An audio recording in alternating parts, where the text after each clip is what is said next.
the I guess the interesting thing with our project was that what we had before um wasn't it was a bit of a halfway house in and it was all in built by us.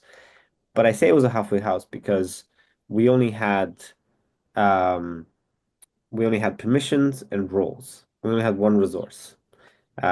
And that meant that we didn't have any granularity in controlling um, access to our resources.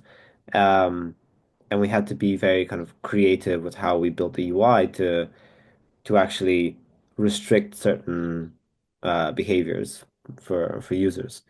The other weird thing was that we didn't have a centralized kind of system or even kind of it wasn't inbuilt sort of into the fabric of the application such that every time we onboarded a new project, we had to run the script to create these policies to kind of enable permissioning for them, which was just quite a faff. It was a faff to get that script working properly. It was a faff to kind of like find when it had been a while since we onboarded a project or something.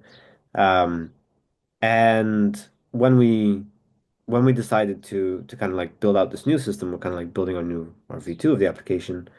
We also realized that we knew that we wanted to do more fine-grained data access controls. Um, and that having one resource authorized the project was not going to be enough. In comes Oso, and Oso is um, the Polar language is extremely easy to write in. It's easy to write in. It's fairly easy to understand once you've kind of like understood the building blocks, sort of. It's really easy to translate the model of what you expect the user to do into and what the kind of like your database model is into the policy. Um, and it's quick to write. I think we obviously wrote it kind of like over a period of time as we were kind of like discovering the model ourselves. But I think if I put it all together, it probably didn't take more than a few days to write the policy. And I'm talking like upwards of 10 resource types and with plenty of relationships.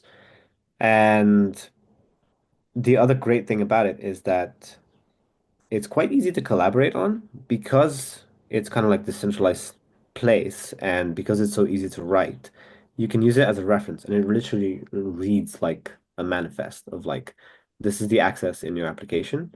And then it becomes easy to extend. It becomes easy to add more functionality, more rules, um, either to support more kind of niche use cases or even to lock it down further. It just makes it quite easy to do that without having to change any code.